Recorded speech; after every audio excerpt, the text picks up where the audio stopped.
Shalom, family. Now it starts. The unity has to commence now. We have to all come together.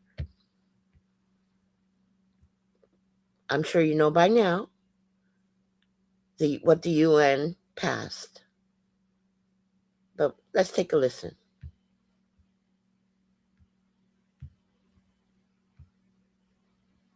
Here, and I want to share with you something that's critically important. Please just take a minute and listen, because history was made today at the United Nations in New York. On Wednesday, March 25th, the United Nations General Assembly, which is the body within the United Nations that includes all nation states in the world, passed a resolution. The resolution was proposed by the government of Ghana, led by Ghanaian President John Dramani Mahama. And in the resolution, the United Nations General Assembly formally recognized that the slave trade was the gravest crime against humanity ever committed in human history. Now, what is a crime against humanity? Under contemporary international law, a crime against humanity is specific. It's an inhumane act, such as murder, extermination, enslavement, torture, rape, persecution, all of the things that we suffered from as Black people during the transatlantic slave trade. It has to be committed as part of a widespread or systematic attack directed against civilians. Remember that when we were enslaved, we were largely civilians. And it has to occur to a population of people with the knowledge of the attack. So all of the slaver nations, Britain, France, Belgium, the United Kingdom, Denmark, Holland, Spain, the United States, and so forth, have liability in this resolution. And when it was passed, the hall of the General Assembly erupted in applause, with 123 nations voting in favor of it. But there's only 3 nations that voted against this. Can you imagine? The United States, one of the greatest slaver nations in history, Argentina, and Israel. 52 nations abstained, which means they didn't vote because they didn't want the retribution of the United States. But this is a major achievement for our ancestors, for all Blacks in the diaspora, and for Africa itself. And the fact that it was led by Ghana, a country for which a large number of us in the Black diaspora traveled through in that evil original sin called the transatlantic slave trade, is itself monumental. It's a great day for justice. Now, the discussion moves forward about reparations, about repairing the harm of a 400-year crime. Because we came here through the transatlantic slave trade. We were taken as largely free people. We were forced in slavery and Black codes and Jim Crow and systematic oppression that occurs and continues to the present day. This is a great day for the Black world, and we should celebrate it. Stay tuned for more. Here it is. Every motherfucking white person breathing, pay attention, especially if you live in America.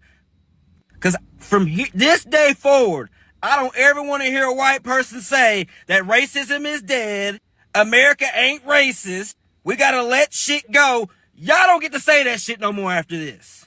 In case you didn't know, the United States, Israel, and Argentina's racist bitch ass voted against Ghana's resolution at the United Nations, which recognizes the enslavement of Africans as the greatest crime against humanity. And of course they say that shit, because the United States knows if they okay that, they gotta pay us back for all the atrocities they did to our people. And of course Israel's gonna deny it because they want to be the victim. They think their little 6 million is equal to the 200, 300 million that just died on the way here. On the way here. We're not talking about when we got here, what y'all did to us. We're talking about 200 million died on the way here. The reason bull sharks and other sharks are in these waters is because they used to follow those slave ships. And those Jewish people are the one who funded the damn ships.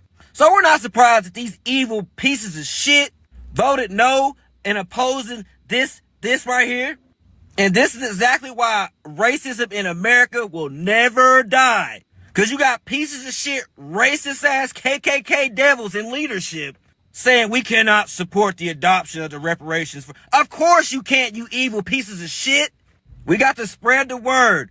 We have got to wake up as a people. These people hate us.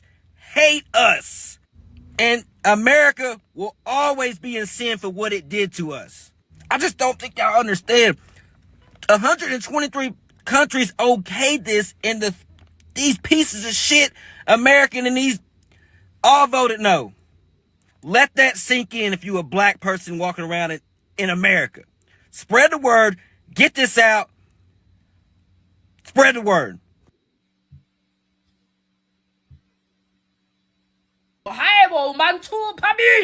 A bill was brought up in the United Nations to deem chattel slavery as a form of crime against humanity that was so severe that it would owe reparations to people who went through it, okay? Within that vote, the United States, Israel, and Argentina decided to vote no. All the other NATO countries in Europe decided to abstain. Abstain means that they did not cast a vote against it or for it. And then there were a couple other countries that voted for it, obviously. We're going to break this down, and you're going to tell me what the problem is. North Atlantic Slave Trade. North Atlantic Treaty Organization. Damn, they sound alike. The same countries that started the North Atlantic Treaty Organization were the same countries that participated in the North Atlantic Slave Trade of 1492 with Christopher Columbus' bald-headed ass landing in the wrong place. The countries that abstained were the countries that participated. Those are the countries that are currently fighting now. Slavery never ended. It was codified in the 13th Amendment under the abolishment of slavery, except if duly convicted of a crime. Your prisoners in the military are under the terms of slavery. If they do not do what they are told, they can go to jail or die. Yeah. The difference between chattel slavery and regular slavery. Regular slavery means that you currently are under a contract. Yes, it might have been harsh conditions, but you got out of that contract at some point in time and you were not seen as motherfucking property. Chattel slavery means that you were seen as property and can be handed down as an inheritance through your entire civilization and lifeline. And those people were never seen as people, they were seen as property. I just codified under the 1st to the 5th Amendment of the Bill of Rights. Hell, Black Law's Dictionary wasn't even written at this time. Chattel slavery predominantly took place in the United States. Predominantly, didn't say only. Bitch. And for anybody and everybody that missed it, over 4.5 million families in the United States of America went through that from the time period of 1600s all the way till 1865. There are still families going through slavery because of the prison systems and not being able to have a court date. So the countries that we're attacking are the ones that are currently voting for us. The countries that voted against us are the ones that are creating laws against us while we're on soil and getting us prepared for war internationally. For anybody and everybody that missed it, this was the rhetoric that was going around for the Jewish people under Hitler's time, 1933 to 1945. And he had started it with the Olympics in 1936. And then, weirdly enough, all countries decided to allow that man to unalive over 6.6 million Jews. And then everybody else that collaboratively added up to 15 million people that Germany was responsible for taking as of 1945. We supposedly banned slavery in 1865, but that's why it wasn't called the Slave War or the African American War. It was called the Civil War. Because women were also fighting about rights too, so that wasn't for us. Can't call the Civil Rights Movement an African American movement because we weren't the only ones in that bitch. Again, this isn't just for us. You're probably like, what's the point of it? When the entire world tells you that they hate you and they need a person or an entity to figure out their bullshit and have a collective come back together, they find a minority group to demonize on a worldly level. And they did this with Jewish people when they currently were signing contracts about shipping them to different countries during the time period of 1933 to 1939, when Hitler was going balls to the walls, before he started the Holocaust on September 16th of 1939. Hitler was using Jim Crow.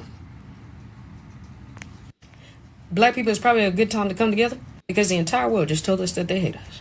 And we knew it, but they said it out loud so much not to actually. Every motherfucking white person breathing. Everybody needs to hear this. Everybody needs to hear what is going on. Ooh, we need to come together, family. We really do. Now is the time.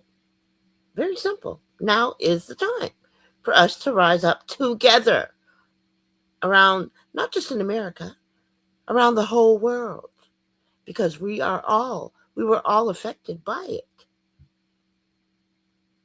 And I'm trying to get to one more video. And two more videos. And then I'll end this upload. Voted against the resolution was the United States. Were you disappointed by that vote? So I would like to comment on the reasons they gave. They sought to create the impression that the time for negotiations have been short. The president of Ghana served notice last year in September Immediately thereafter, we put together a broad-based coalition, including experts, academics, researchers, historians from all regions of the world. And we commenced negotiations.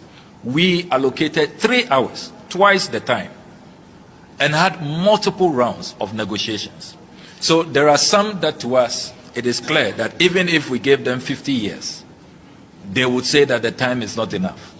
Secondly, the claim they have made that we are seeking to create a hierarchy of crimes. We have stated clearly that it is not about hierarchy. We are only speaking to a historical fact. Never in the history of mankind have we had such a systemic crime. We took over 3 centuries, more than 300 years, with its consequences still lingering unto this day, manifesting in racism, in structural inequality. What is fundamental, which nobody can deny, is that more than 12.5 million people were forcibly removed from the continent. More than 3 million people died, were tossed into the transatlantic ocean, which is a mass grave site. And in our country, Ghana, the country with the highest number of slave forts and castles, we are living witnesses on a daily basis when we go into those castles and forts and we see the door of no return. We break down. One of the key reasons raised by the United States for which reason they are abstaining is the lack of clarity on who is the recipient of the reparatory justice. What is your response to that? It's surprising. In this resolution, talked about frameworks which you put in place that will take care of the consequences, the lack of opportunity, discrimination, the degradation of people of color. And we have made clear that African leaders or Caribbean leaders are not looking for money. It goes against our conscience to seek to profit from this. We are talking about courses to deal with the structural inequalities. And we are also talking about the return of artifacts. There are thousands of artifacts from Egypt all the way to the Ashanti Kingdom in Ghana. Again, it is totally wrong for a claim to be made that there is no clarity about who benefits from reparatory justice. We all will. And end up on these private islands. They take the survivors into green zones for their organ and blood rituals. Then they have a whole manhunt on these people, hunting them down for... They didn't just take the land, they orchestrated a mass denationalization.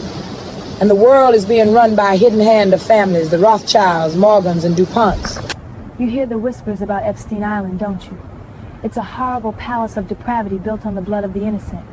They treat these girls like human incubators for a superior gene pool. The veil is lifting now, child. Their algorithm is flawed because it left out love. The gig is up. The lie is unraveling like a cheap suit on a rainy day. You see these CEOs, they all step down? The legal counsel's running for the hills. They in them Epstein files. The whole music industry is a military-industrial entertainment complex. It's all run by the three-headed beast, Vanguard, Blackstone, and Vivendi. All the celebs you hear about dying of overdose or randomly coming up dead, they were killed in rituals because they were speaking out. Contracts, the vows, mate. Jesuit death vows dressed up like business deals. We're not signing careers, we're signing away our names. These parasites think they can play God, but their design was always flawed. We already won, baby. We're going for you just here to see the restoration. That's why they're running to their underground bunkers, trying to hide. The elites are scrambling now, honey. They're running to their underground bunker. While they decay underground to fertilize the dirt, we are going through a spiritual mitosis. One cell is dying, but we are the viable cell that's rising. We are the fire. Sinner, where you gonna run? That's a warning. A prophecy for the private clique that thought they owned the world. The Rockefellers, the DuPonts, the Morgans, they've been running this real estate scam on a global level for centuries. My name is Jim Morrison. It's not just a tag, it's Morrison, son of the Moors. Morrison, it's a code for a bloodline that stretches back to Tartaria. You must feel like you've conquered the world. Conquered? Look at it. Look at those roofs out there. The contracts aren't business deals. They're Jesuit death vows done up like record sleeves. Right. I have to be honest, John. Not all of us are racist, but most white people are. I agree with you on that. Yes, you're absolutely right. They've been dummied down to the point of a low, dullard stupid. These people are completely two-faced. It's a sickness, really, how you hate them and want to be them at the same time. That's the premise. I think the world would be much better if all the racists just vanished, honestly. And people need to wake up, because you have a lot of African racists, too, working with the colonialists to oppress black people. You see the trick? They've got everyone in the world hating black people. Then you have these idiots who see one black person do a crime and want to say all black people are like them. It's just idiotic. I sang it because we were still bleeding, still hanging from trees folks pretended not to see. You can't silence pain just because it's inconvenient. That song is for all the ones who never got to speak.